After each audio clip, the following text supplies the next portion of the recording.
So last week I touched on uh, extended discussion about mind, body, and spirit.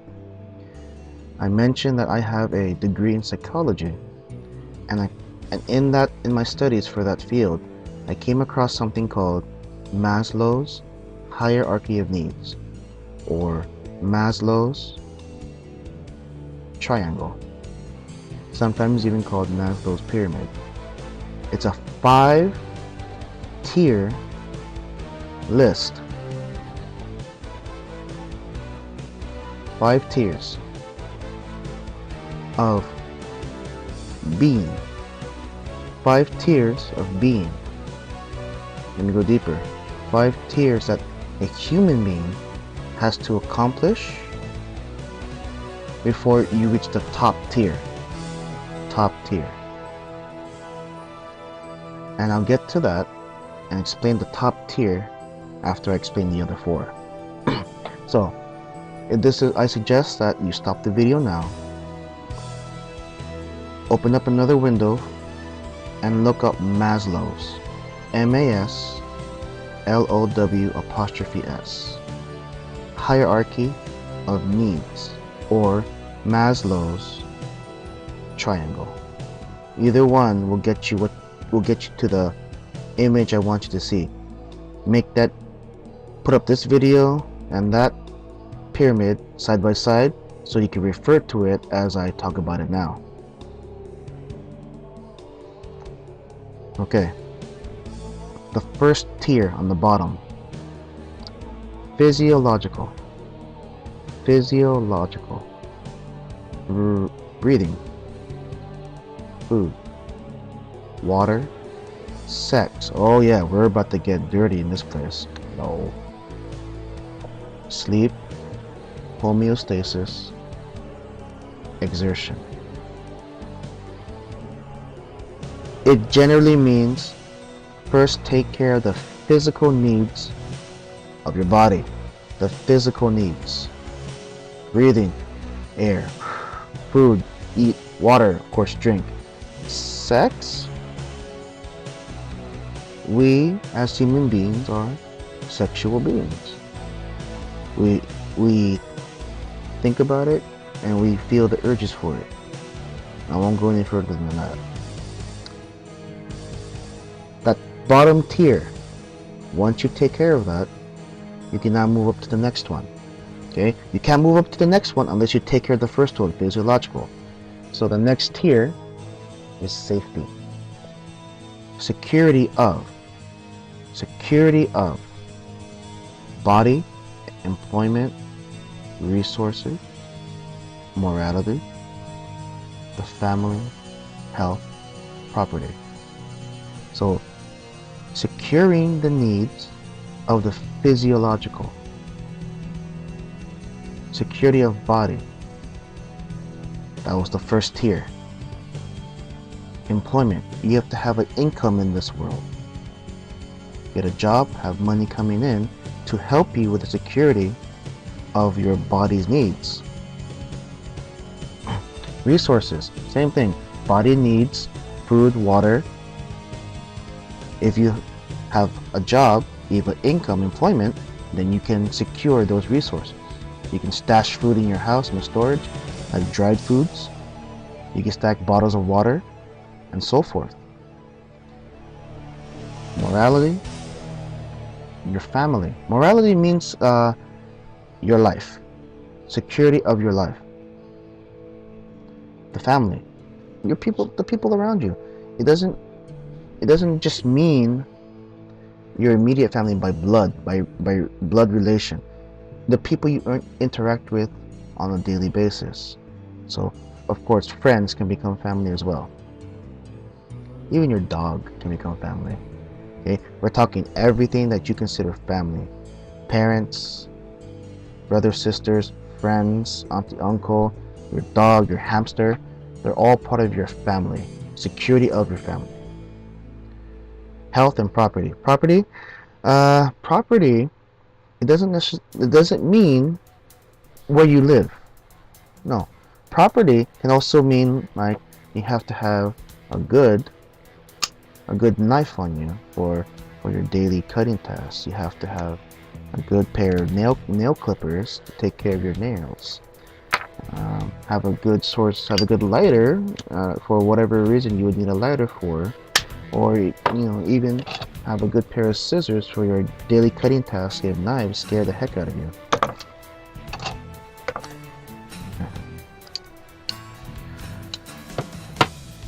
Security, so that's safety tier. Once everything is safely secured, then you move on to tier number 3, love and belonging. You can't reach love and belonging unless you take care of the physiological and the safety tiers. So tier number 3, love, belonging, friendship, family, sexual intimacy. And I just talked about that in the safety part. Friendship. No one can really be alone in this world. The movie with Tom Hanks is Castaway. He is stranded on an island by himself. But because of tier number 3, he had to have friendship. He found a ball, drew a face on it, and that was his friend. He talked to the ball. He had relations with the ball. He had to have a physical relationship with someone to survive, so he wouldn't go crazy or lose his mind. Which in a way, talking to a ball means you already lost your mind. But this is what it explains by that movie. Love and belonging, friendship, family. That also goes along with friendship. Sexual intimacy. Woo, that word came up again.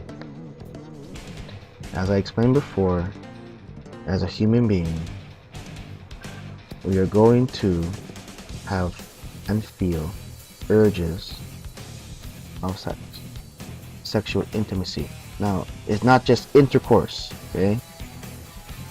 It's not just intercourse. Intimacy is if you found your significant other.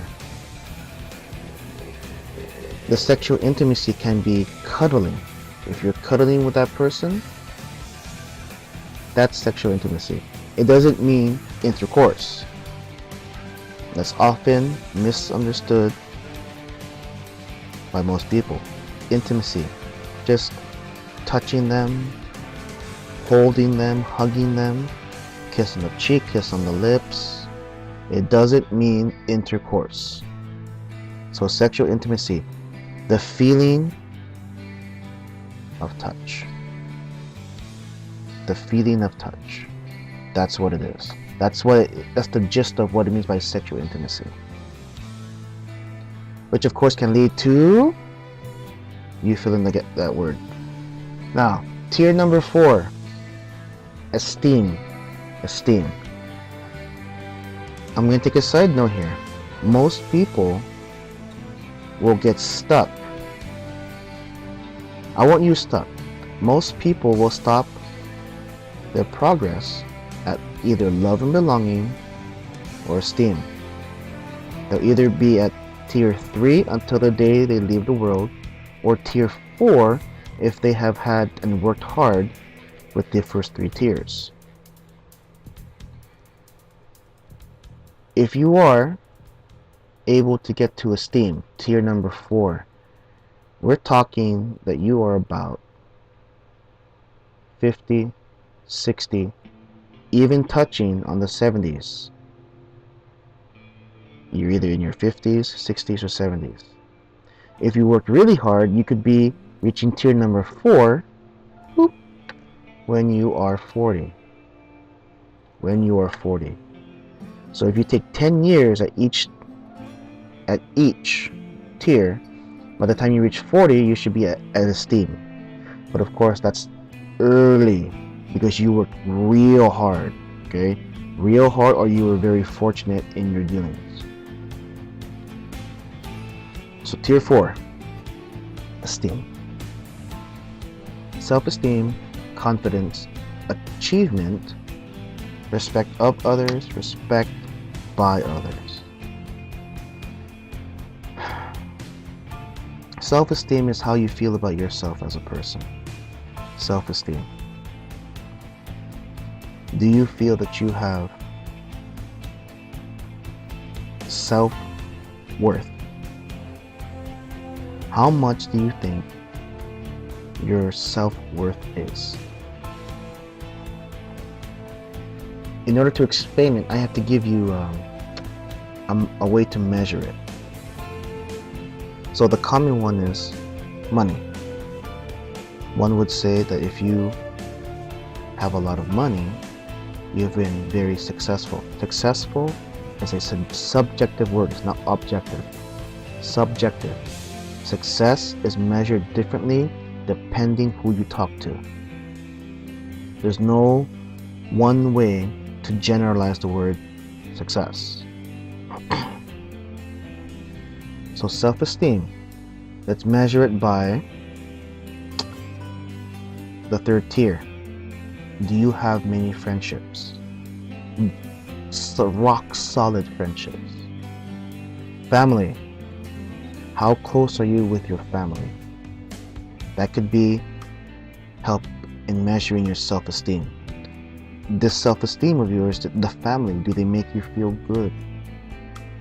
Do they help you increase your self-worth because you help them, they help you, you create these social ties that help build your confidence and your self-esteem. So self-esteem and confidence. How confident are you in what you have now? If you feel that you have accomplished a lot's a very broad word, by the way. If you feel that you have accomplished most of what you have set out to accomplish, that can help you boost your self-esteem and boost your confidence. Achievement, okay? Need I say more? Have you achieved your goals? How much of your goals have you achieved? Respect of others, respect by others. This is the thing. Are you very respectful to other people? I want to say that this can be vice versa, but it's a very thin line, very thin. If you are respected by others, in turn you are going to be respectful to others. But what if you don't care what the other people think? Okay, let's take a hero from a movie. A hero saves a boat of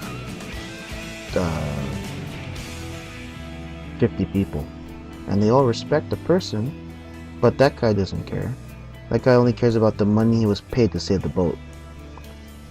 He could treat them and talk them down afterwards. So it's not so much vice versa, but typically it can be.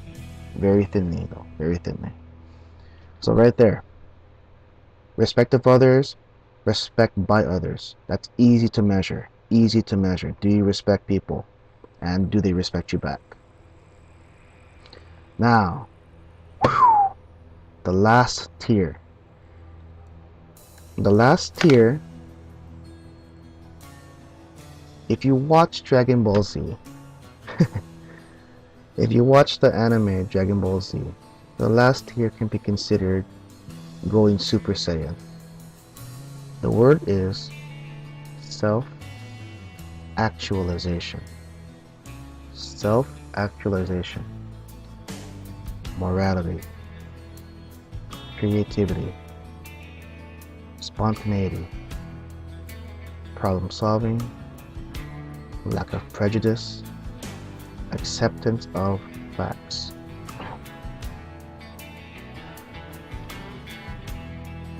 The fifth tier doesn't mean you're perfect, but it does mean and can mean, remember this thing is subjective too, this the hierarchy of needs. The fifth tier can mean that you are at peace and in harmony with your world, whatever world you live in, meaning whatever your environment is. Some would say self-actualization happens at the moment of your death. The moment of your death is when you are aware of your morality. Because that's what the word morality means. It means your life. creativity, spontaneity, problem solving, lack of prejudice, acceptance of facts. So if you're gonna feel self-actualization the moment before you die, the moment before you leave the world, you're accepting that you are going to leave the world. Your physical being will leave the world. I'm sorry. Your spirit will leave the world. But why is creativity in there? If you're not done, but you reach tier number 5, creativity, it's free-flowing. Free-flowing. Creativity coming in and creativity coming out of you. Let's say you are an artist. When you reach the 5th tier, whatever your art is, let's say just regular paintings on a canvas, it just flows out of you like water from a garden hose. Just flows easily. Spontaneity.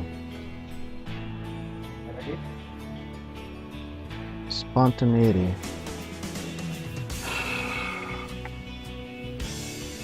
Being easily spontaneous. Me, typically, I'm not a spontaneous person. If I'm gonna go and do something, I have to think about it and plan it out and be completely planned out. What do I mean? To have thought of this, if this happens, that will happen. If this happens, I'll do this. So I'm not much of a spontaneous person. But if you're spontaneous, you can just say, I'm gonna do it, and then accomplish it either quickly or 100%. So spontaneity. Problem solving. Whatever size of the problem. Of course, problem size is subjective. You're able to think clearly and solve the problem easily and or quickly. Lack of prejudice. This is the one that some people can't get past. Prejudice is not just racial. It's not just about ethnicity, ethnic prejudice.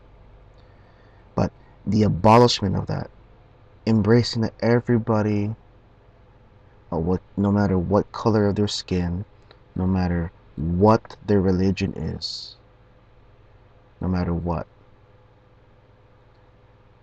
that you can get along well, have conversations, bring them into your family with ease. Lack of judgment, that's what it is. If you do not judge anyone, you have reached self-actualization. Because everyone that is alive deserves to live on this earth, deserves to exist in this universe just as much as you do. Acceptance of facts. I touched on that already about, okay, you're about to leave this world, you accept that you're going to leave this world, you're now at peace with yourself. I encourage all of you who watch this video to study this triangle, study this hierarchy of needs. I'm not telling you to take it at 100%. That's why I asked you to study. Study it, take what you like, and then don't take what you don't like. I'm not forcing this on anyone, but this is a study in psychology. It helped me think about how my life is, how I measure my 5 tiers, how I measure my accomplishments, my successes, and it's helping me become a better person. I'll leave you with this thought. Looking at yourself in the mirror, and I don't mean just the physical body, I mean looking at everything about you in the mirror is a hard thing, because there are some people who don't like what they see. Let's put aside the physical body. They are a chain smoker and they hate it, but they keep doing it. They are a, what's a TV show? Hoarder. A hoarder. You know the TV show on cable? Hoarders. They pack a lot of stuff in their house, and it's a habit that can't be stopped. They know it's wrong, but they can't stop the urge to keep buying things and just stash it in their house. So study this triangle. Even let me know what you think. You're not too young, you're not too old to study this triangle. You're not too young, you're not too old. Start now. Better late than never. Or start early and start looking at your life, and maybe you can start seeing what you want to do in the future when you become older. Okay? That's all for today. Talk next time.